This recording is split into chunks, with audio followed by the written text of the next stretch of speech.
Steam curls around the half-open door as a shadow moves in a place it shouldn't. I freeze in the hallway, one hand hovering over the cold doorknob. The metal bites against the tips of my fingers as if warning me not to turn it. The light behind the door flickers, once muted by the heavy steam that spills from the crack like breath from an exhausted lung. My own breathing feels thin, threaded, stretched too taut. Something's wrong. I feel it in the way the air shifts, warm, pulling into cold silence, bending against the hum of water. I tilt my head, listening. There's a soft splash, then the hush of movement too deliberate to be the natural slide of someone shifting alone in the bath. My pulse ticks against my throat, each beat clean and sharp. I whisper barely audible. That's not right. My voice sounds foreign in this narrow corridor, swallowed by the walls before it can travel. The steam thickens. I can't see inside, not clearly, but I can make out a shape, a shadow bending across the tile in a slow, sinuous arc. It glides, hesitates, then slides again. A second shape crosses it, merging, splitting, merging again. My breath catches. I don't dare speak. I don't dare push the door fully open. Jonah's question still hangs in the air like static. Mom. Why was Daddy in the bath with someone else? I didn't answer him then. I couldn't. I simply stared at him, at the soft confusion in his expression, at the innocence that didn't understand the gravity of what he'd asked. I told him to go play my voice cracking halfway through the sentence. And after he left, after I made sure he was safely tucked away in his room, I walked here, slowly, quietly, each step pressing down on the thin thread of hope I didn't want to admit I still carried. Now I stand inches from the door, feeling the cold seep through the knob into my skin. It's grounding and unnerving all at once. I swallow. The sound feels too loud, too present. From inside, a single droplet hits water, distinct, intentional. Then a soft exhale that does not belong to Daniel alone. At least I don't think so. My mind tries to twist it into something innocent. Maybe he's humming under his breath. Maybe the sound is the pipe or the heater or the water draining differently tonight. Maybe. But the shadow says otherwise. I lean in, pressing my ear to the frame. The warmth pushes against my cheek, humid and almost suffocating. The air smells faintly of lavender soap, my lavender soap. A detail that shouldn't matter but burns anyway. I hear a shift. The faint ripple of water pushed aside, a body adjusting. Then a whisper too soft for words but unmistakably shared. A murmur, a response. My name is not spoken, nor is his. The lack of names makes it worse. They don't need words. The presence is enough. I draw a slow breath, steadying myself. My fingers tighten around the cold doorknob.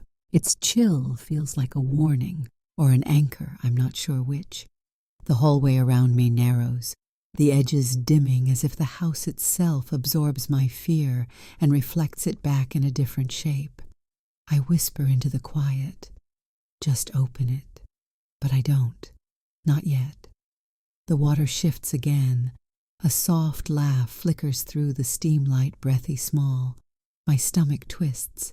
It doesn't sound like Daniel. And yet, maybe it does.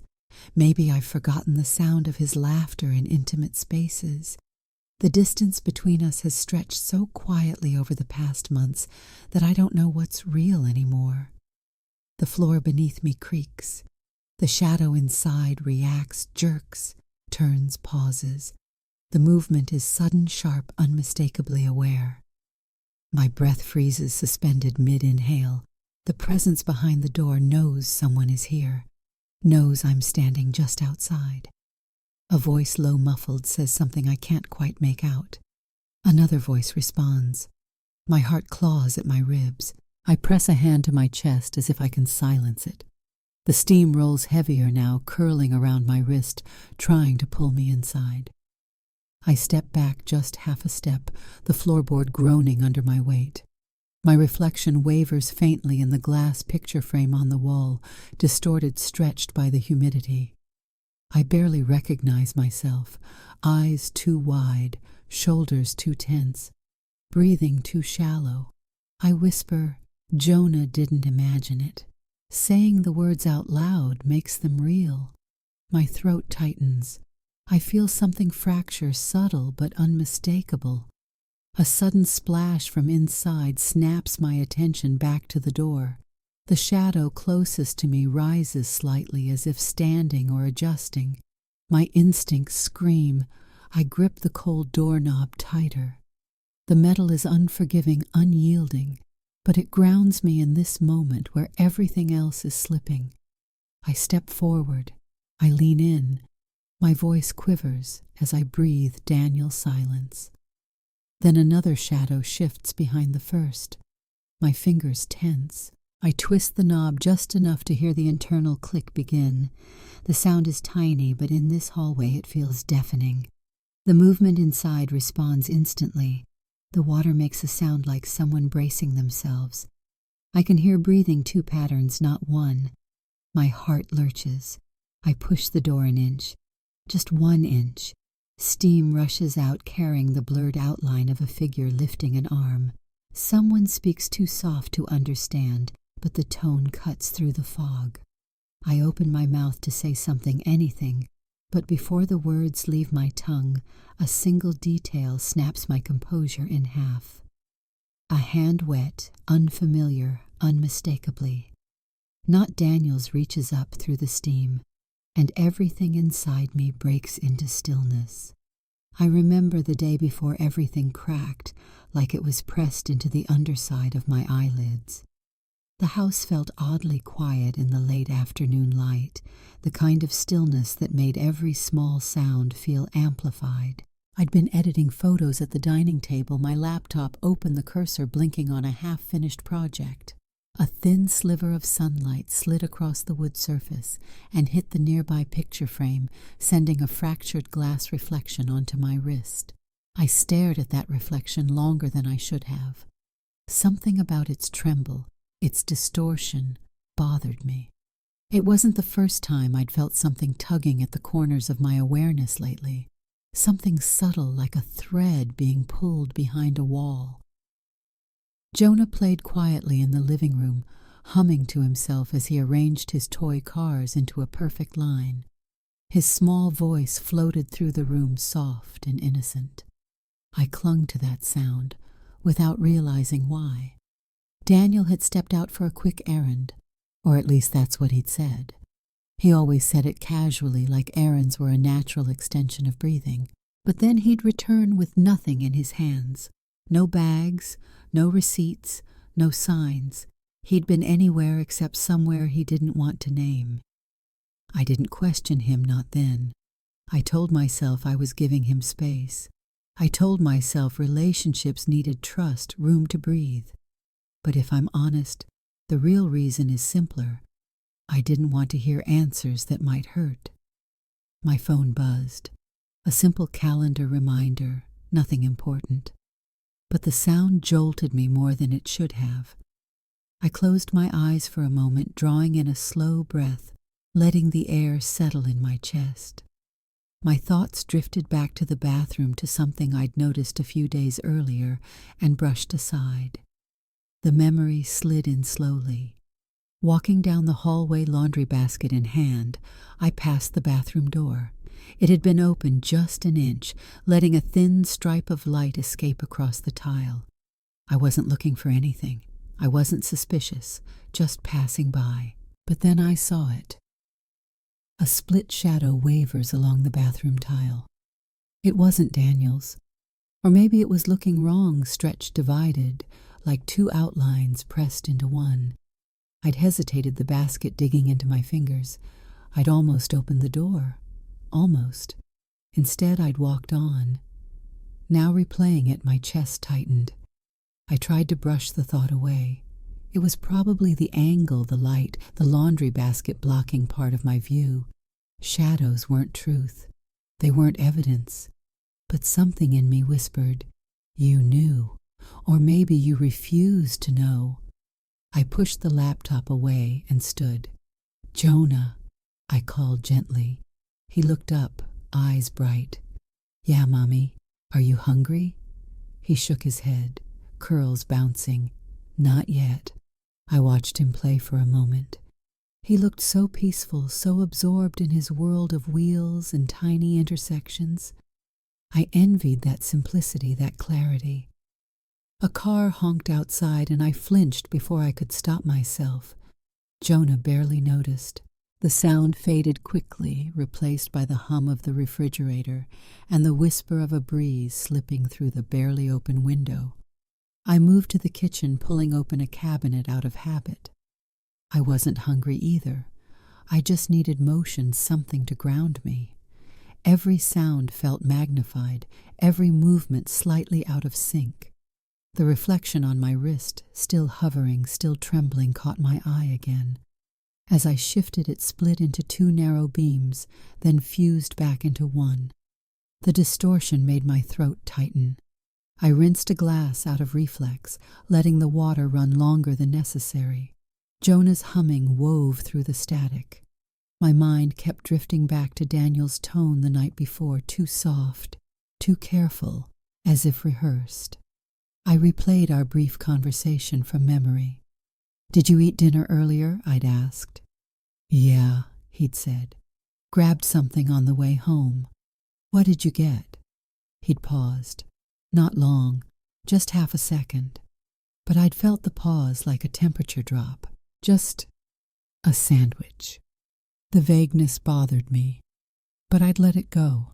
I always let it go. A soft thump pulled me back. Jonah was placing one of his cars against the leg of the dining chair, frowning at the angle. "It keeps falling," he murmured. "You'll figure it out," I said, forcing a small smile. He grinned up at me. That smile cut through my anxiety for a moment, warm and distracting. Then the front door clicked. Jonah perked up instantly. Daddy Daniel stepped inside, shaking off the cold. His shoulders relaxed when he saw Jonah, but when his eyes met mine, something flickered, something guarded, something too quick to label. "Hey," he said the word smooth, but a shade too neutral. "Hi," I replied. He kissed Jonah's head, then walked toward the kitchen. I watched him move my gaze, tracing the edges of his posture. His jacket was zipped too high, as if hiding his neck. His hair was damp, not soaked, not clearly from the shower, but damp enough to make me pause. "Did it rain?" I asked. He blinked. "A little." I glanced outside. The pavement was dry. He noticed the direction of my eyes and added quickly earlier, before it dried up. "Right," I said. He opened the fridge, not to get anything but to look busy. His shoulders stiffened, his breath slightly shallower. I memorized the way he avoided looking directly at me. We didn't argue. We didn't accuse. We simply floated around each other in a strange, rehearsed silence. Later, after Jonah went to bed, I walked past the bathroom again. The door was closed this time, locked. I stared at it for a long moment, my fingers grazing the handle, imagining what shadows might linger behind it. I didn't open it, not that night. But the unease settled into me like sediment. Something was shifting, something I couldn't unsee. The morning light seeped through the blinds in thin, sharp strips, cutting the room into alternating bands of brightness and shadow. I sat on the edge of the couch, elbows pressed to my knees, staring at the carpet without really seeing it. Something in the house felt wrong in a way I couldn't put into words yet, like the air itself remembered something I didn't. I pushed myself up, needing motion, needing something to quiet the buzzing in my chest. When I stepped into the hallway, the overhead bulb sputtered.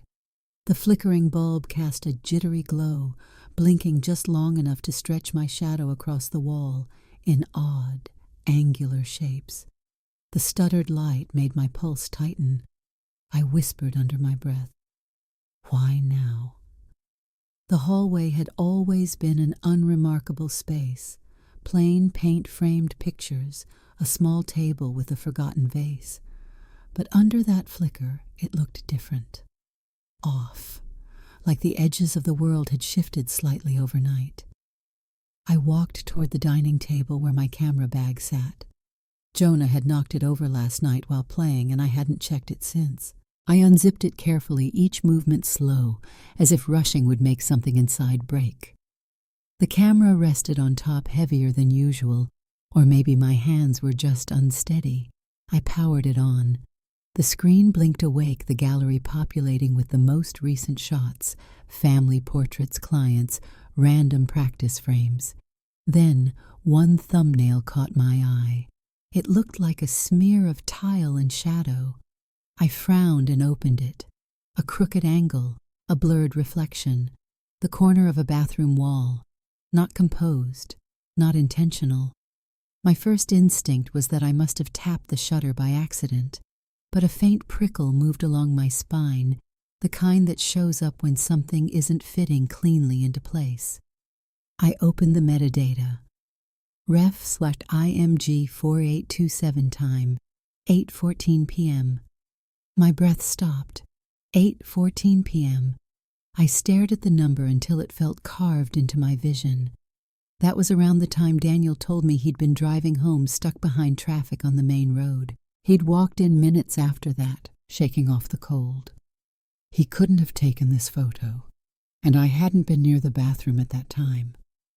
My heart thudded harder, steady but sharp. I zoomed in.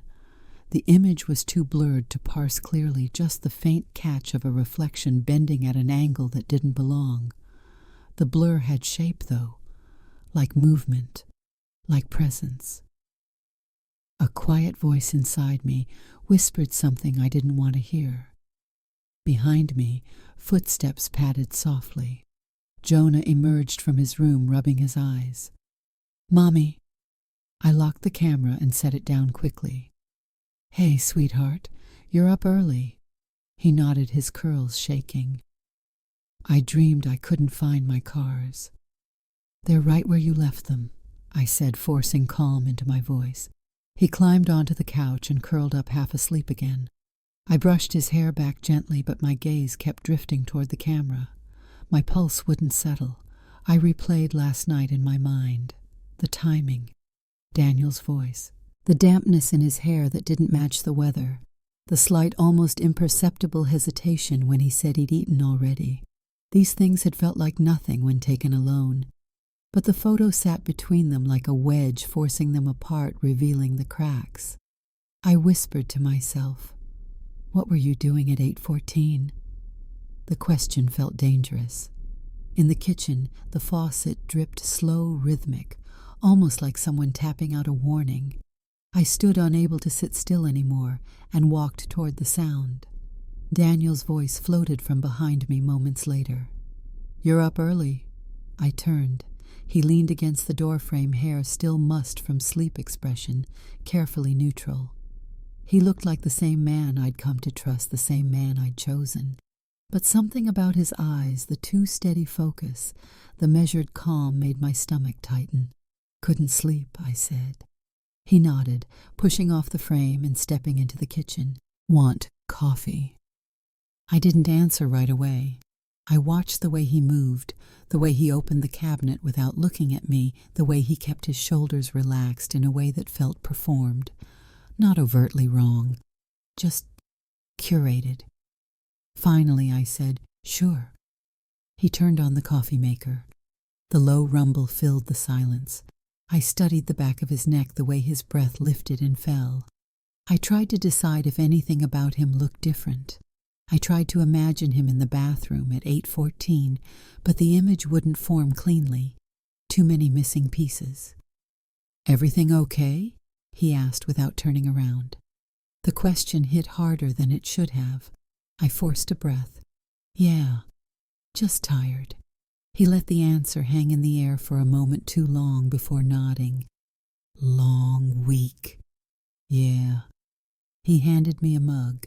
His fingers brushed mine, a familiar touch that suddenly felt unfamiliar. Jonah called from the living room. "Daddy, come see my tower." Daniel smiled and walked toward him. I watched the two of them, Jonah's laughter spilling out easily, Daniel joining him with practiced warmth. Something inside me twisted. If I didn't have the photo, nothing in this scene would have felt strange. But I did have it, and now everything felt altered. I went back to the camera and opened the image again. The reflection, blurred, warped, indistinct, made my breath catch. It looked like movement caught mid-turn, like a figure shifting away from the lens. I couldn't tell if it was Daniel. Worse, I couldn't tell if it was someone else. A sharp chill ran down my arms. I clutched the camera tighter, whispering to myself, "What were you doing? And who were you with?" The coffee maker hissed behind me, punctuating the question like a warning. The bulb in the hallway flickered again, throwing the room into a brief stutter of darkness. And for the first time I felt the truth lean toward me, not fully revealed, just brushing against the edge of my awareness. The next sign would come soon. I felt it rising thin and cold as the flickering light above me. The community center was louder than usual.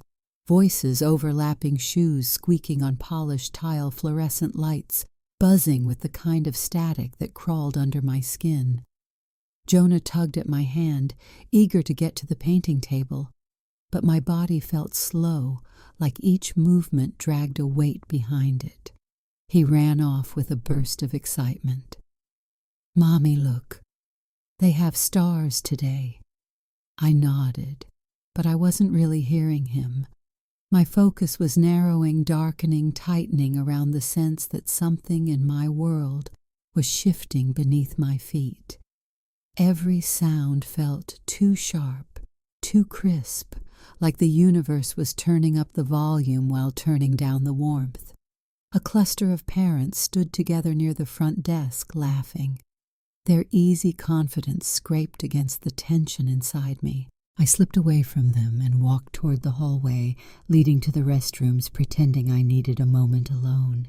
In truth, I just needed silence to breathe without feeling like my chest would split open. As I stepped around the corner, something glittered on the floor. A sliver, a glint, a wound of light. I crouched down. A mirror shard lay against the baseboard, small but brutally sharp. Its jagged edge caught the overhead lights and threw a thin blade of reflection across the tile, slicing my shadow into two uneven halves. I stared at it for a beat too long, the image landing in my chest with a thud. Something broken, something reflective, something watching. I stood trying to shake the moment off, but it clung to me. Inside the restroom, the lights were too bright, too clinical. Their cold glow made my reflection in the mirror look washed out, hollow around the eyes. The air smelled faintly of lemon cleaner and damp fabric. And then I saw it, a towel, folded, perfectly placed on the counter. But not their towel, not thin, worn, institutional. It was thick, plush, white. The corner folded just the way I folded towels at home. My breath hitched as I lifted it. My fingertips traced the indentation in the fabric, the imprint left behind by something heavy pressing into it. The pattern didn't belong here. The texture didn't belong here. The sizing didn't match the standard center-issued towels. I turned it over. The stitching, the brand tag, the faint scent. Lavender, a scent that lived only in my bathroom. Heat rushed to my face, but it wasn't anger. It was humiliation, hot, stinging, corrosive. Someone else had touched this towel. Someone else had used it. And they had done it here in a public place where anyone could see the remnants of my life, carelessly left behind. My lungs tightened as I whispered, "Why would he bring this here?" The question tasted bitter on my tongue. The restroom door creaked open. I snapped my head up. Kelly, one of the other mothers, stepped in, chatting mid-sentence with someone behind her. She stopped when she saw me clutching the towel. "Oh," she laughed awkwardly. "Did the staff leave one of those fancy ones out? That's a step up." I swallowed, forcing neutrality into my face. "It's not theirs." She blinked. "Really? It looks nice. Kinda like the ones you use at." She stopped, her expression shifting. "Wait, isn't that... I found it like this?" I said quickly. But her eyes were already widening with recognition. My humiliation sharpened. I felt the blood drain from my cheeks. I shoved the towel into my bag, fingers trembling. "Oh." Her voice softened, but in that pitying way that made it worse. "Sorry. I didn't mean... I thought I saw your husband here yesterday, that's all." My heart stuttered. "Yesterday?" She nodded, leaning casually against the sink, oblivious to the way her words were hitting me like blows. "Yeah, I swear I saw him heading into the family locker room. Wet hair, gym bag, the whole thing. I figured he was helping out or meeting someone. He didn't look at me, though. Kinda rushed." My mouth went dry. "He didn't mention that." "No," she shrugged. "Huh, maybe he forgot. Men forget everything, right?" I forced a laugh so brittle it hurt my throat. Kelly moved past me into a stall, humming as she went, unaware of the storm she'd just unleashed. The door clicked shut behind her. I stood frozen in front of the mirror. Above me, the fluorescent light buzzed again, louder this time, and for half a second my reflection looked like it was trembling, like even the mirror didn't want to hold my image steady. I walked out before Kelly came back. The hallway felt too open, like everyone could see the shame on my face.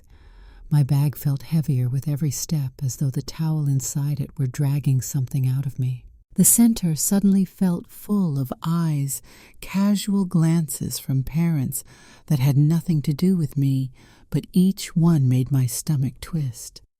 Movement to my left caught my attention. Mrs. Harding, our neighbor, stood near the drinking fountain, adjusting her coat. Her gaze flicked to my bag, then to my face. Her sharp eyes read more than I wanted her to. "You all right?" she asked. "Yes," I said too quickly. She lifted an eyebrow. "Saw your husband yesterday. He nearly slipped on the walkway. Made quite a noise. Sounded like someone else was talking inside your bathroom when he went in." A slow pause. Thin walls. My breath quivered in my chest. "Maybe you misheard." Maybe she echoed, but the word felt pointed. Jonah's voice pulled me back. "Mommy, look." He stood in the arts and crafts room holding up a painting, blue handprints splashed across paper. He was smiling so brightly it hurt to look at him. I walked toward him, but each step felt like walking through cold sludge. He said with innocent excitement, "Daddy said he'd come today." I forced a smile, but it cracked before it reached my eyes. "We'll see." The towel pressed heavily against my hip. The mirror shard still glinted in the hallway, and humiliation, quiet, suffocating, threaded with betrayal, settled into me like a bruise I couldn't cover. Something inside me was breaking open, slow, relentless, undeniable, and whatever waited on the other side was no longer hiding. The house felt different that evening, too, still too slow, as if holding its breath. The sun had already slipped below the horizon, leaving the rooms washed in gray-blue shadows that clung to every corner. I stood at the kitchen counter pretending to tidy up while my mind replayed the towel, the restroom, Kelly's voice, Mrs. Harding's knowing look. All of it pressed against my ribs in a cold, relentless way. Jonah sat on the floor in the living room, rolling his cars along the rug in perfect lines. His soft hums floated through the room, small anchors in a sea of noise I couldn't escape inside my own head. The hallway light flickered again. A metallic shadow, thin, sharp, reflective, passed across the wall as if something caught the last sliver of evening light. It startled me. My breath stuttered before I could steady it. I walked toward the hall slowly, each step measured, but the shadow was gone by the time I reached the doorway. Only the faint hum of the bulb remained. I whispered, "Get it together." But the words did nothing. Daniel came through the front door 2 minutes later. The cold air rushed in before he shut it. His expression was unreadable in that way only someone practiced in hiding could manage. I watched him shrug out of his jacket, his movements careful. "Long day?" I asked. "Long enough," he said, forcing a smile that didn't reach his eyes. His gaze drifted past me to Jonah. "Hey, buddy," he called. Jonah ran to him, arms up. Daniel swooped him up, easily laughing in a warm tone that felt borrowed. My stomach twisted. His laughter didn't match the tension in his eyes. It didn't match the towel. It didn't match the image in my camera. "Dinner soon?" Daniel asked over Jonah's shoulder. "Yeah," I said. "I'm about to start." He nodded, placing Jonah down and heading to the table where he'd left some papers earlier. I watched him carefully, the way he avoided looking directly at me, the way he pretended nothing strange lingered in the air between us. Something pressed against the back of my mind, an urge to check something. I turned abruptly and walked to the office where he kept his work bag. My hands trembled as I opened the top drawer. The faint scent of paper and ink drifted out. Inside lay a folded schedule sheet, his shift schedule. I hesitated before unfolding it. Columns, times, dates. My eyes scanned quickly, my pulse tightening with every line. According to the document, Daniel had been assigned to an evening shift yesterday. But yesterday evening, he was supposedly driving home. He said he got caught in traffic. He said he never stopped anywhere else.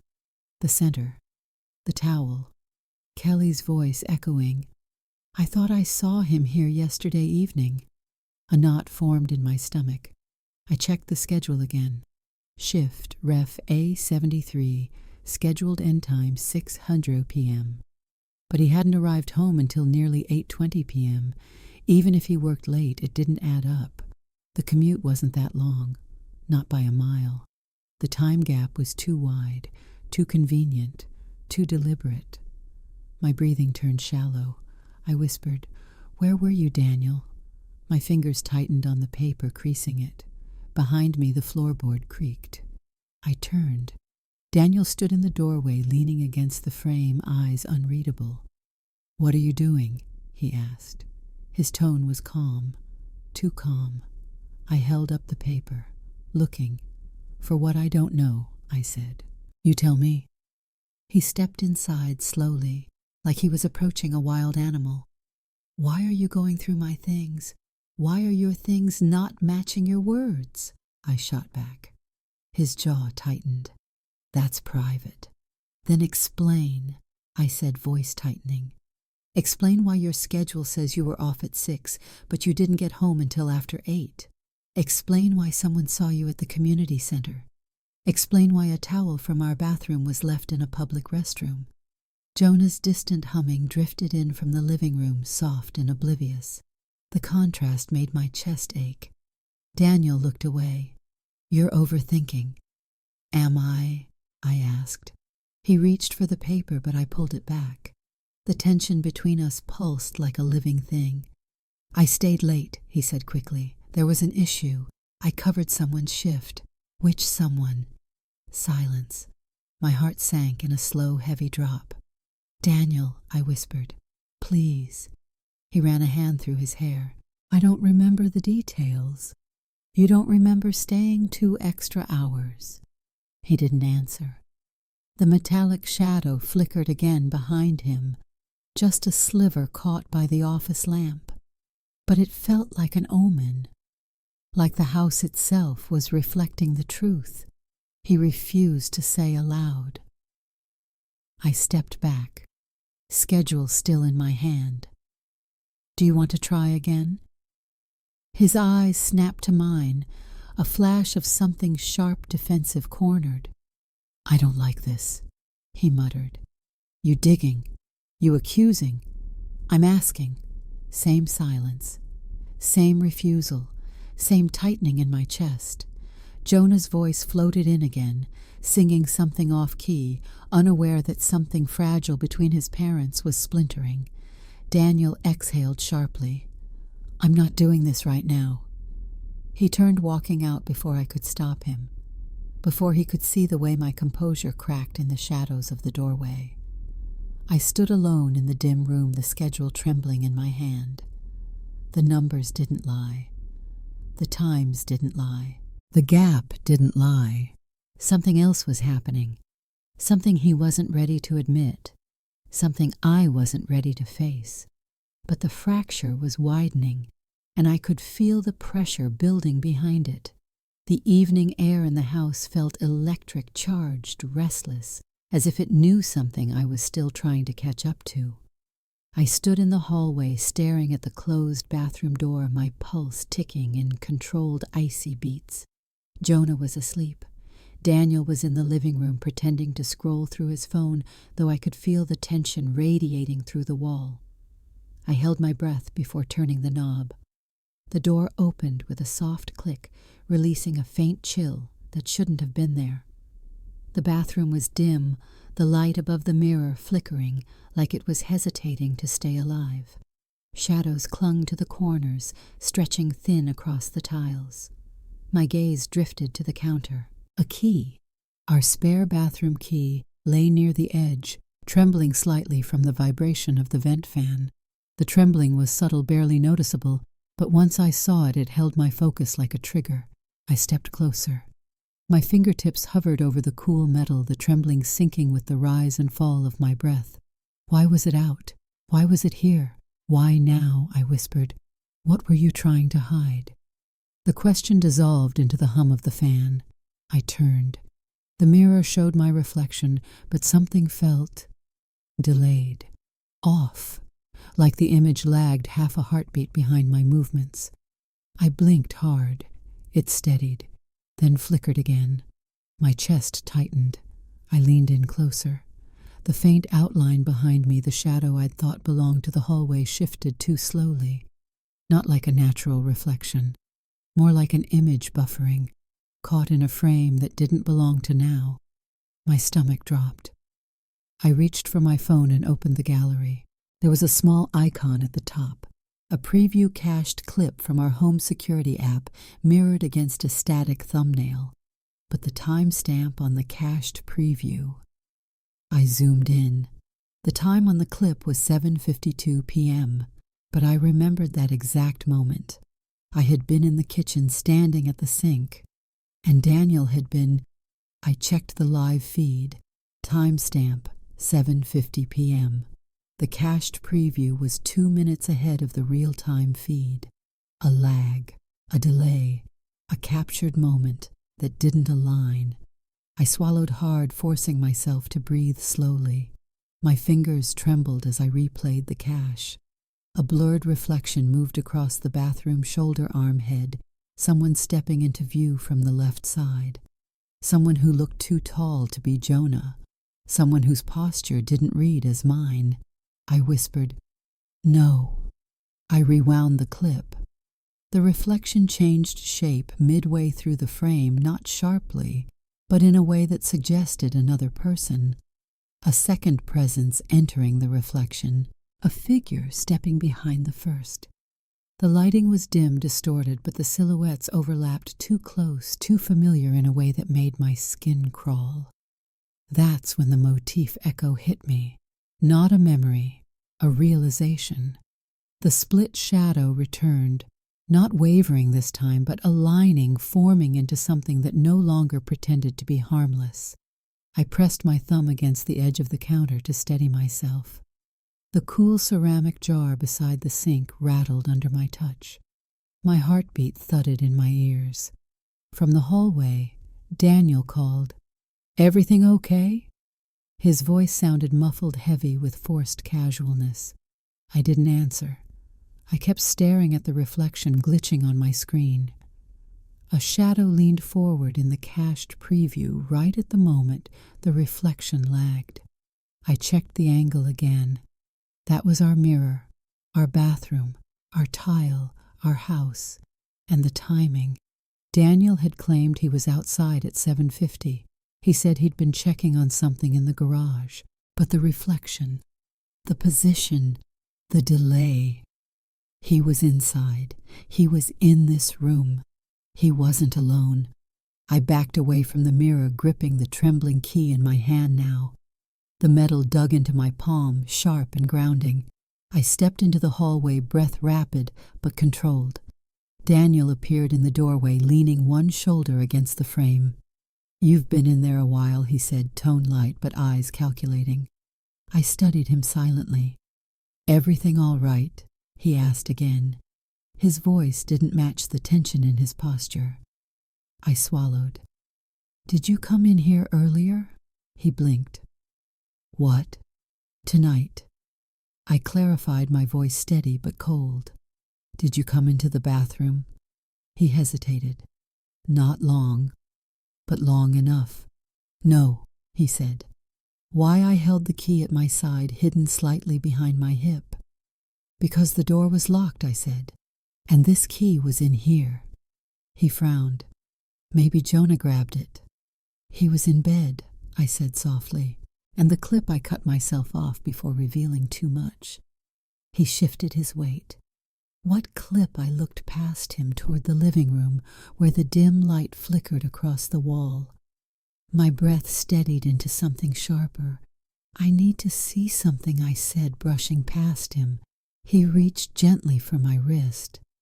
"Hey."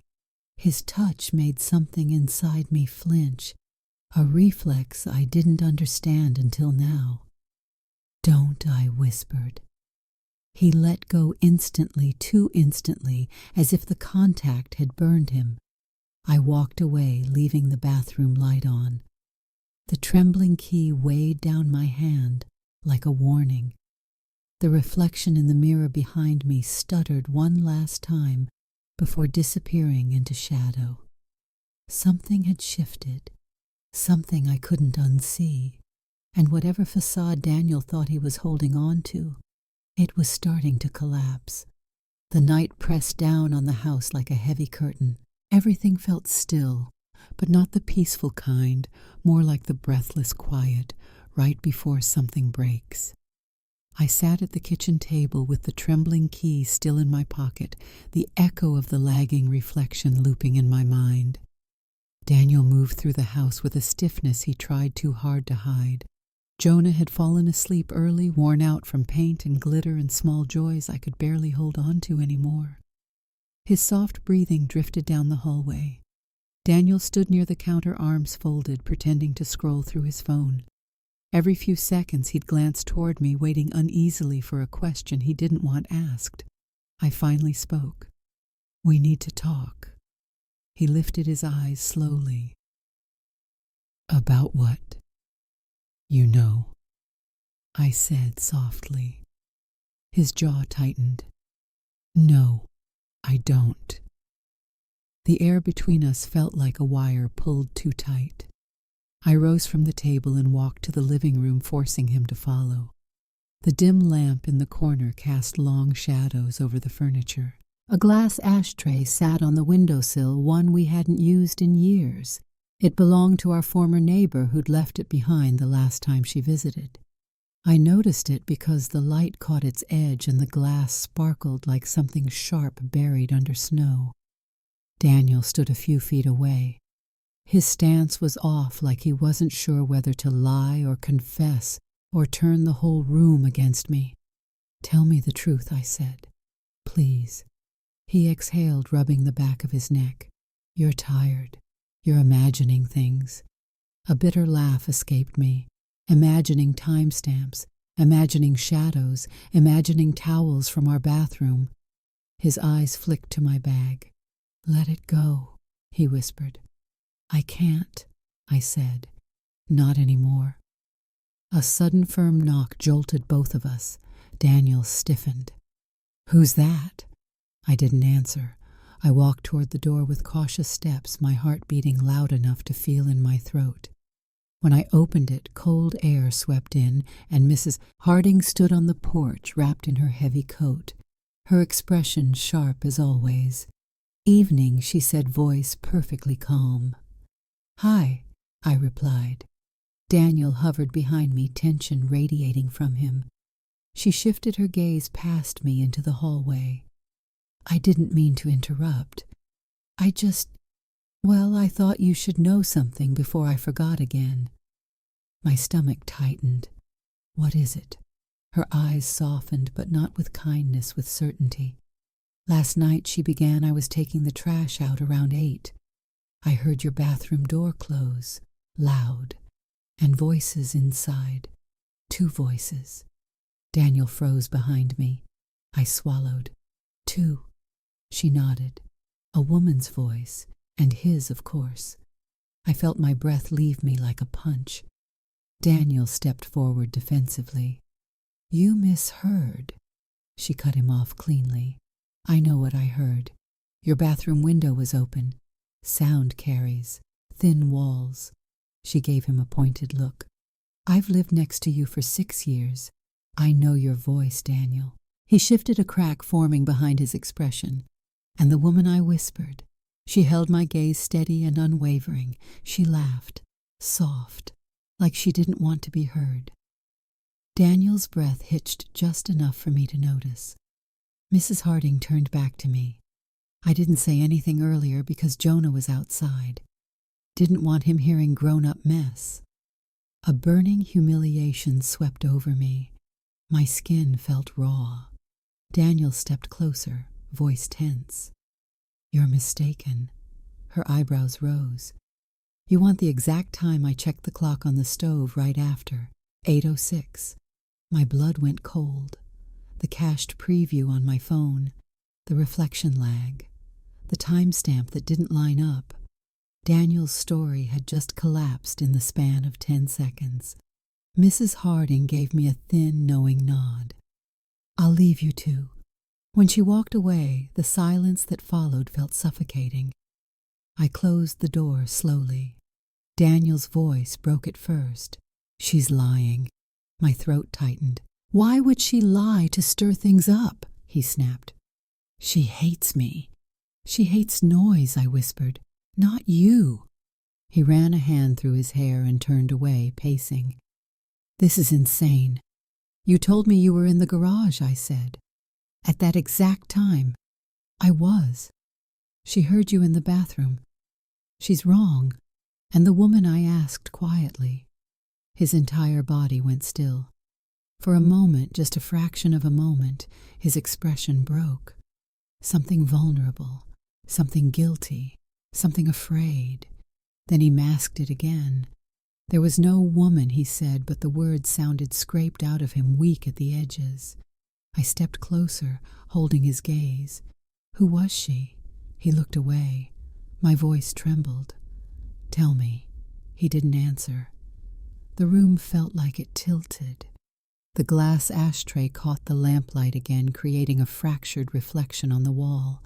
A warped version of the two of us standing apart. A visual metaphor I didn't need spelled out. Daniel exhaled sharply. "I'm not doing this." "Yes," I said. "You are." He walked past me suddenly, heading for the hallway. "I'm done talking," but I grabbed his arm, not hard, just enough to stop him. "Daniel." He pulled away like my touch hurt him. "Let it go."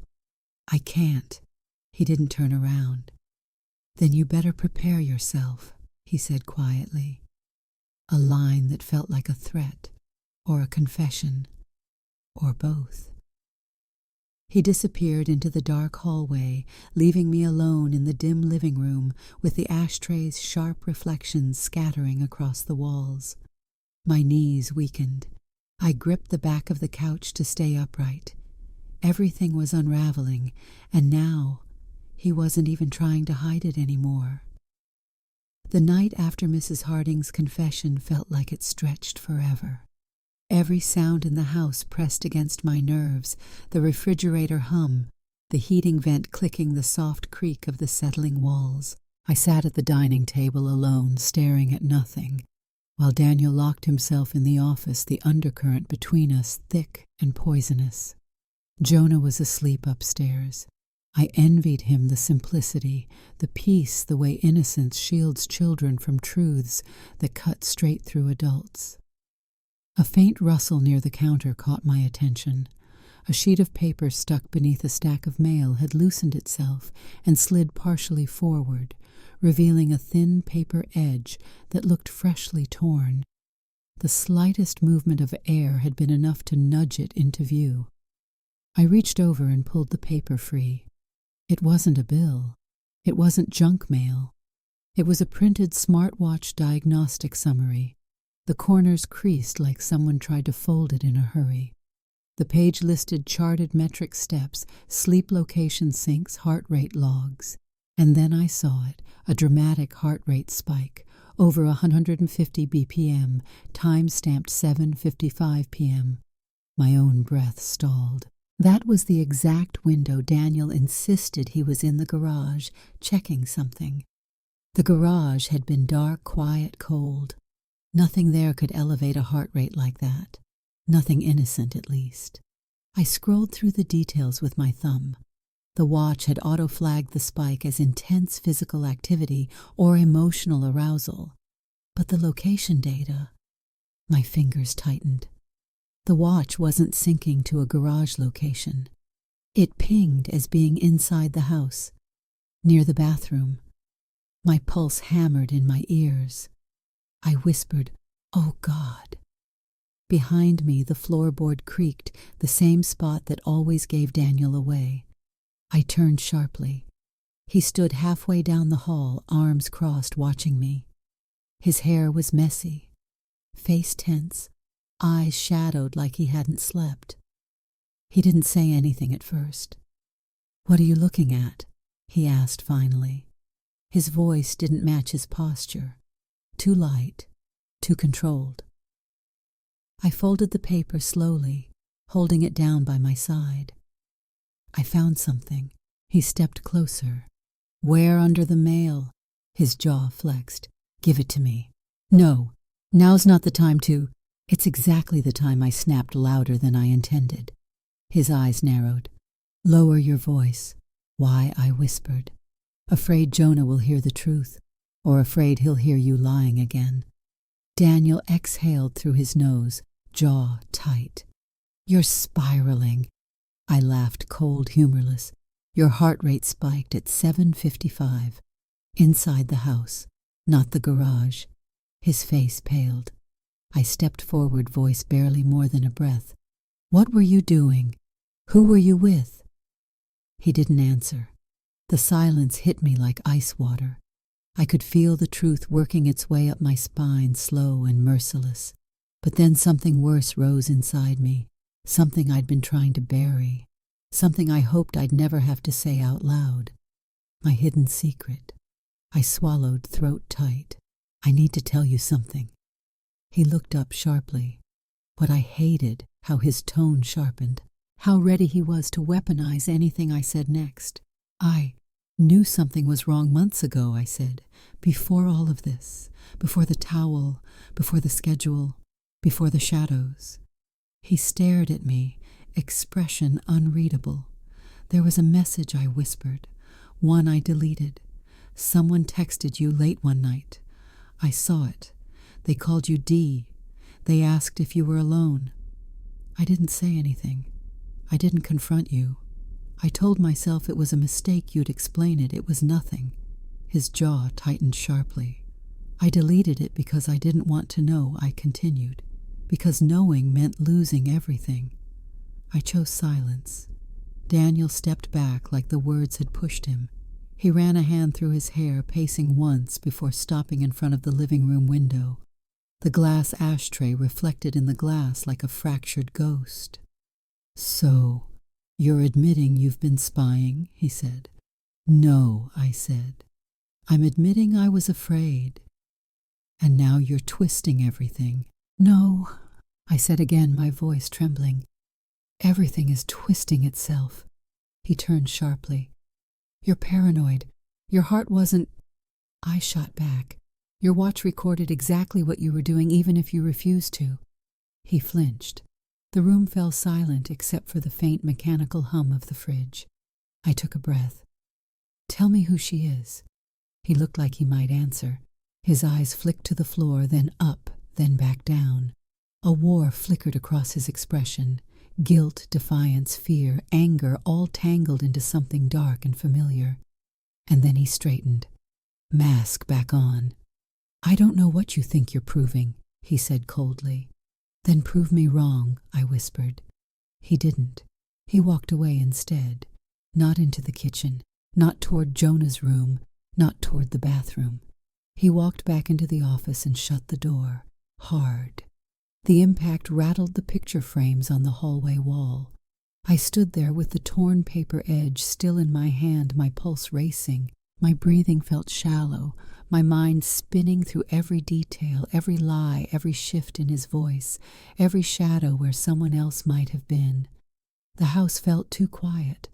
The kind of quiet that follows collapse, the kind of quiet that promises worse.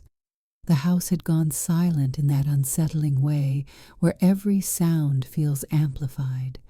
The ticking of the kitchen clock, the faint hum of the heater, my own breathing thin, uneven. Daniel had locked himself in the office for over an hour, the door shut so firmly it felt like a barrier I wasn't meant to cross again. I moved through the dim hallway, unable to sit, unable to rest, unable to pretend the tension didn't sit in the air like dust that refused to settle. Each step felt like it pressed against something fragile inside me. At the far end of the hall, my phone vibrated softly on the console table where I'd left it. I picked it up, the light casting a pale glow across my cheek, phone light on cheek, a sharp strip of illumination that made the shadows around me deepen. The brightness reflected faintly in the nearby picture frame, giving the entire hallway a distorted metallic outline. One notification, an auto-sync alert. An old device had connected through our home cloud. My breath caught. Only 2 devices should have been synced to our household account, mine and Daniel's.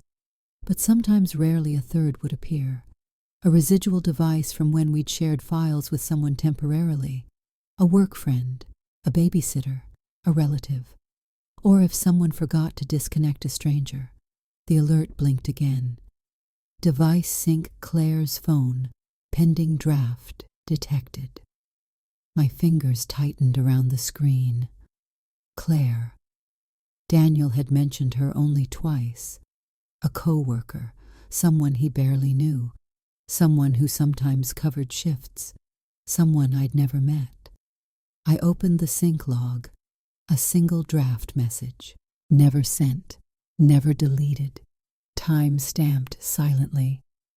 My hands shook. I tapped the file. At first the screen stayed black. Then a single text bubble appeared, faint and unfinished, like someone started it and didn't have the nerve to complete the thought. It read, "Pin dropped. Back door. 7:40. No lights." My throat closed. Under the bubble was a pinned map location. Our house, precise, marked with a small red dot our bathroom window side. My breath hitched so hard I had to press a hand to the wall for balance. A message meant for him, sent from her, never delivered but saved, logged, stored, waiting for someone to find it. And now I was that someone. Behind me the office door creaked slightly, not enough to open, just enough to hint that Daniel might be listening, or pacing, or preparing to lie again. I stared at the draft, the sentence imprinting itself into my vision. Pin dropped. Back door. 7:40. No lights. The time aligned too perfectly with the HR spike, with the reflection lag, with the voices, with the towel, with every shadow that had shifted behind closed doors. A cold shiver slid across my skin. I whispered into the empty hallway, "You were here, and she was with you." The weight of the realization pressed against my ribs until it hurt to breathe. My phone buzzed again. A second notification. Draft auto restore complete. Another line appeared under the first bubble, half-written, jagged, typed fast, and then abandoned. I can't stay long. She suspects. My chest tightened. The world tilted for a moment like the floor had shifted beneath my feet. I gripped the wall, harder nails scraping the paint. My mind raced, not chaotic, but painfully clear. Claire had been here, in my home, with my husband, at night, with no lights, through the back door. And she had been afraid of being caught. My knees nearly buckled. Behind me, the faintest click sounded Daniel's office chair shifting. My body reacted instinctively, turning toward the door as if pulled by gravity. He hadn't spoken. He hadn't moved closer. But the knowledge of him sitting there silent and waiting made the air feel too heavy to breathe. I walked forward, my feet unsteady, my pulse loud in my ears. The door stayed closed. I stood in front of it, fingers brushing the air an inch from the wood. My phone light cast a pale reflection against the surface, making my shadow look taller, sharper, distorted. "Daniel," I said quietly. Silence. "Open the door." The quiet that followed wasn't neutral. It was charged like the pause before lightning strikes. I tried again. "Open it, please." A long moment passed, then soft footsteps, a faint shift. The knob didn't turn. Instead, his voice came through the door, low and tight. "Go to bed." "No." My voice cracked. "Not this time." "Stop." His tone hardened. "It's late." "Who is she?" I whispered. Silence. The kind that tells you everything. "Daniel," I said again, tears burning behind my eyes. "Tell me the truth." Another pause, a breath, a hint of something breaking. Then he said nothing. Absolutely nothing. And that silence was worse than any confession. My grip on the phone tightened until my knuckles whitened. The screen dimmed slightly, the light fading from my cheek, leaving the hallway darker than before. A forced decision pressed against me, not dramatic, not shouted, but quiet and inevitable. I couldn't wait for him to open the door. I couldn't keep circling shadows. I couldn't let silence be the answer. Tomorrow, I whispered more to myself than to him. "It ends." The final word trembled through the hallway, settling into the walls like a promise. Or a threat. The light from my phone flickered once before dimming entirely, and the house descended into a darkness that felt alive. The house was still almost unnaturally so. Morning light filtered through the blinds in pale stripes, carving slanted shapes across the hardwood floor. I stood in the middle of the bedroom, feeling hollow, like my chest had been scraped clean during the night. Daniel had slept in the office. I'd heard the faint click of the lock sometime around midnight. Neither of us spoke a word. I stared at the dresser across the room, the one with the bottom drawer that never closed properly. The half-open drawer sat there like an invitation, or a warning. A sliver of darkness peered out from its crooked angle. I didn't want to look inside, but I couldn't not. My hand moved before my mind could stop it. I pulled the drawer open slowly, the wood scraping with a low, dragging sound that made my skin prickle. Inside lay a stack of folded shirts, a few receipts, loose spare change, and a small black device tucked beneath a rolled-up scarf. My breath caught. It wasn't his phone. It wasn't mine. It wasn't anything I recognized. I picked it up. My fingers tingled with cold. A burner phone. The screen lit with a soft blue glow, no passcode. The interface was almost empty. Bare bones. Clean.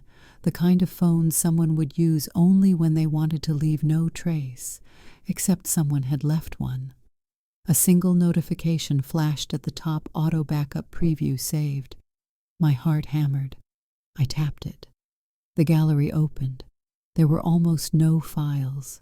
Just one. A thumbnail. Gray, blurred with steam or motion or something unsteady frozen inside it. I tapped again. The screen expanded. and the world narrowed into a single moment, one I couldn't breathe through.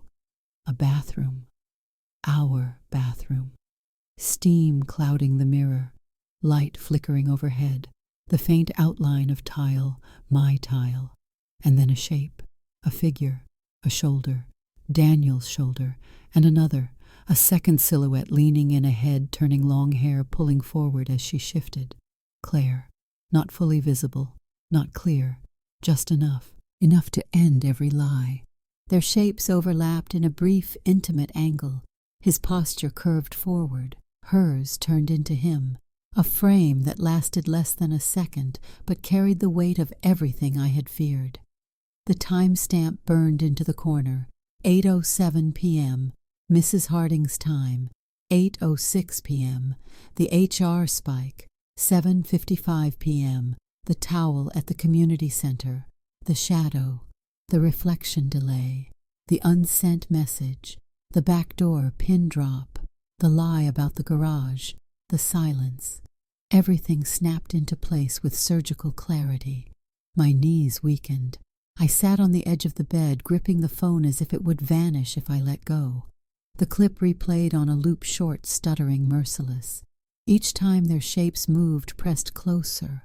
Blurred in that unmistakable way, a fresh wave of nausea rolled through me. I forced myself to whisper, "How long?" My voice cracked in the empty room. No one answered. I pressed play again. The audio was faint, almost non-existent, but there was a sound, a laugh. Not loud, not exaggerated, just a soft, breathy exhale. Her laugh. I felt something fracture behind my ribs.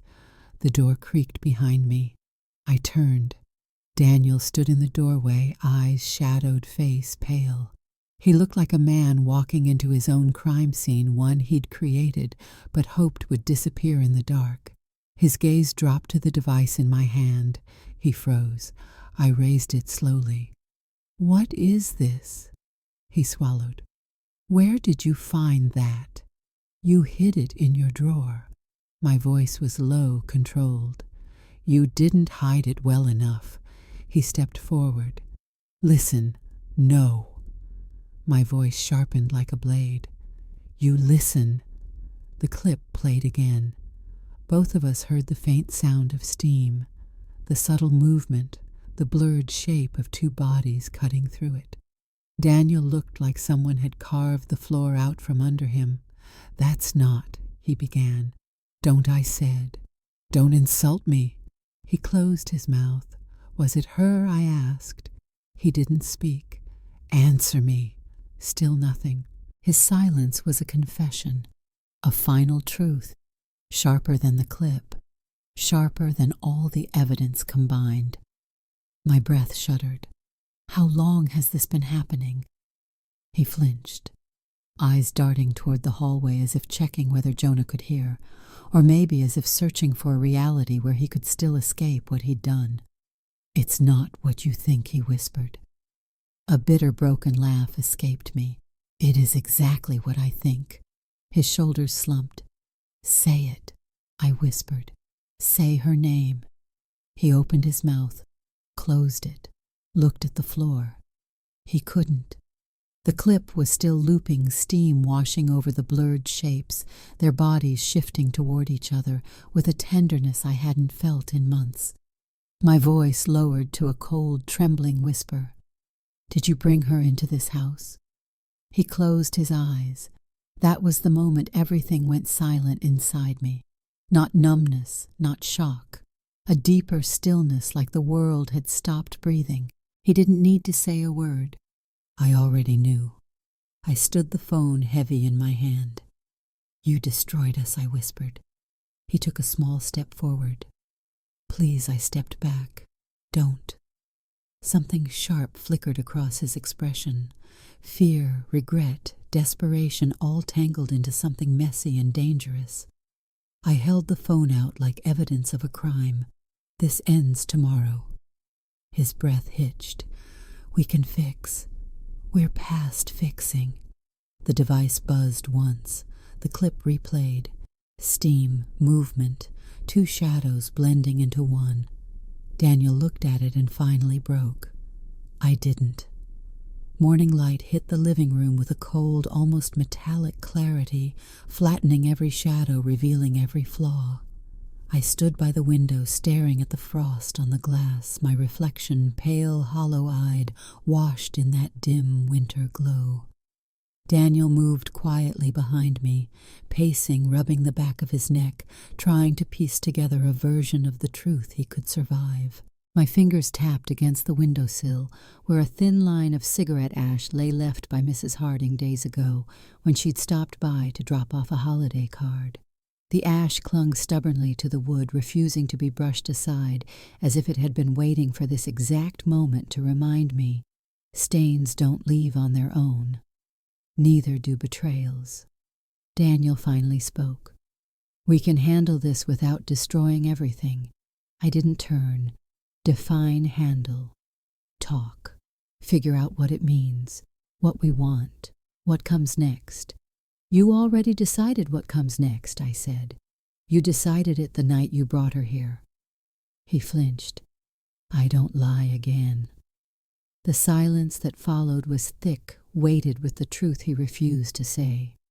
I finally turned, holding the burner phone in one hand like it was evidence in a courtroom. She was here. In my home, in my bathroom, in the place our son brushes his teeth. He shut his eyes. You didn't make a mistake, I continued. You made a choice. His voice cracked. I was confused about what I demanded. Your marriage, your vows, your spine. He stepped forward, hands raised slightly as if approaching a wounded animal. I'm not proud of it. I'm ashamed. You should be. A small, raw sound escaped him. Shame was visible on him now. Tight shoulders slumped, breath eyes refusing to stay on mine. But shame wasn't enough. Not now. Not after everything. Was it her idea or yours, I asked. His silence twisted something deep in me. Does she know, Jonah? I whispered. His expression flickered. That told me everything I needed to know. I turned back toward the window, gripping the edge so hard my fingers hurt. Do you understand what you've done to us? Yes, he whispered. No, I snapped softly. You understand what you've done to yourself. That's it. He swallowed hard. Please don't do anything rash. Rash. He nodded. Please, think of Jonah. My jaw clenched so hard it hurt. I am thinking of him. I'm thinking about the lies he'll grow up with if I stay quiet. I'm thinking about the foundation you shattered beneath him. His breath shook. He doesn't need to know everything. He'll know enough, I said.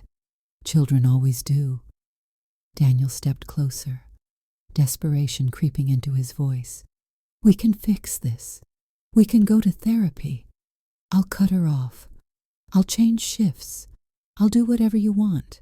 What I want, I said slowly as a time machine. He looked away, shoulders collapsing inward. I took a breath. You didn't just ruin something. You infected it. He winced. I want to hear you say it, I whispered. Say what? His voice trembled. That you brought her into this house, into my space, into our life. His mouth worked, but no sound came out. The truth was a weight he couldn't lift. Pathetic.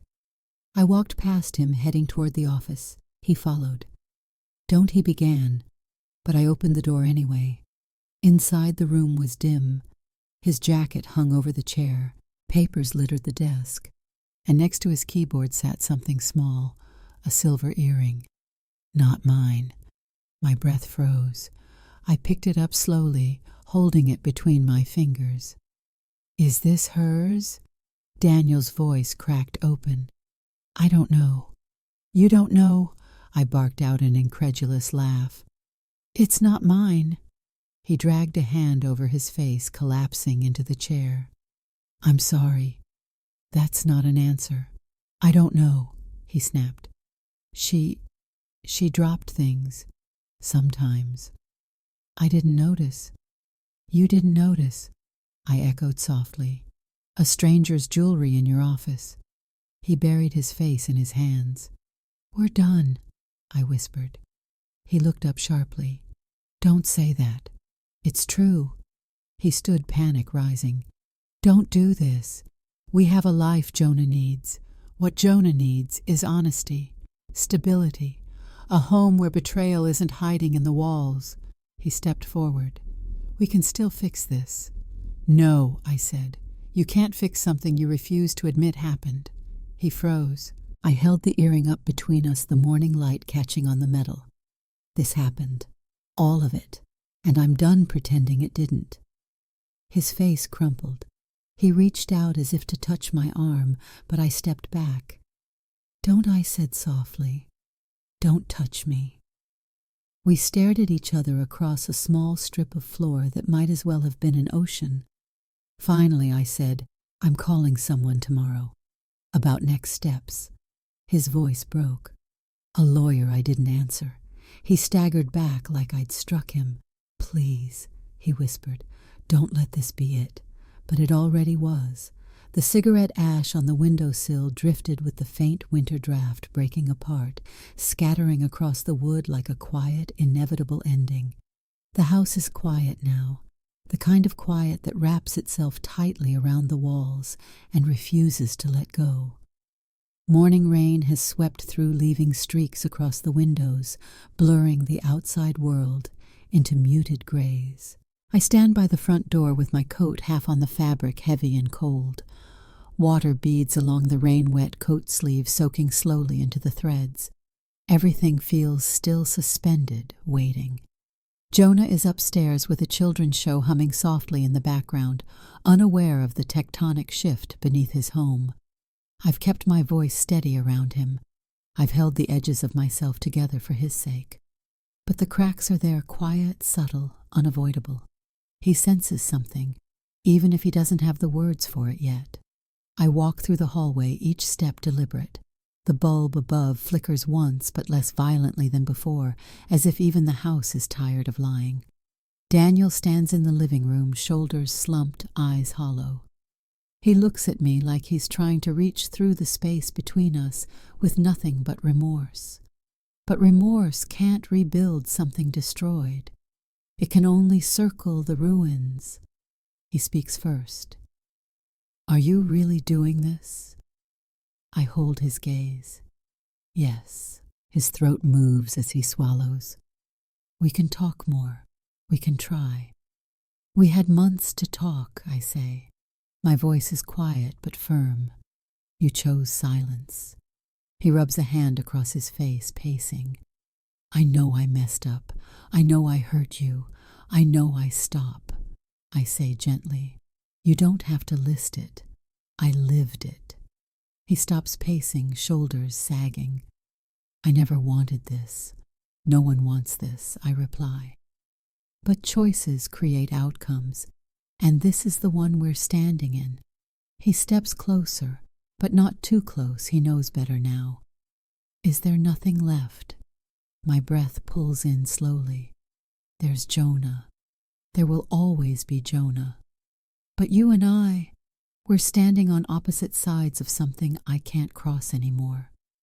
He looks down, eyes burning with regret or fear or both. I'm sorry, he whispers. I know. I clutch the edge of my coat, but apologies don't unbreak things. He lowers himself onto the couch, hands clasped, defeated. His silence is no longer evasive. It's resigned, like he understands that the truth finally stripped him bare, and there's no version of this where he gets to hide. I step into the kitchen, breathing in the cold air from the vent. The counter is spotless, my doing. I cleaned last night because I needed order somewhere, even if it was artificial. But the house still holds echoes, faint invisible fingerprints of betrayal clinging to corners I haven't reached yet. I pause next to the bathroom door. The steam from that night is long gone, but the memory isn't. I push the door open. Light spills into the room, reflecting across the tiles. The mirror looks ordinary again, steady, not delayed. But I feel the past hovering there just beneath the surface. My voice is soft. I'm not afraid of shadows anymore. The reflection meets my eyes, unwavering this time. I close the door gently and return to the foyer. Daniel watches me, something like grief in his expression. How do we tell him, he asks. We tell him slowly, I say, honestly, gently, and us. I lift my rain-wet sleeve slightly. We're separate now. He nods once, accepting something he can't fight. I open the front door. Cool air rushes in, carrying the smell of wet pavement and quiet streets. A thin drizzle still falls, tapping softly against the porch tile. As I step outside, Daniel calls out, "Can we at least talk tonight?" I turn. "After Joan is asleep. You'll come back." I shake my head. "I'll talk from the doorway." Something in him collapses silently. I step into the rain. The cold hits me with a clarity I didn't expect, clean, sharp, almost bracing. I walk to the end of the driveway, breathing in the damp air, letting it settle into me. It feels like the first honest breath I've taken in months. I look at the house, not with longing, but with understanding. I finally see it for what it is now, a place where truth was forced to surface piece by piece, shadow by shadow. The motif that haunted the house rises again in my mind, but this time transformed. The split shadow finally aligns, no longer wavering, no longer hiding, settling at last into the shape of truth. I stand in the rain, breathing in the cold, letting it wash through me. For the first time, the shadow is not something to fear. It's something I've survived. And as the drizzle softens and the morning brightens, I know this is the beginning, not of healing yet, but of clarity. An ending that makes room for something else, something honest, something mine.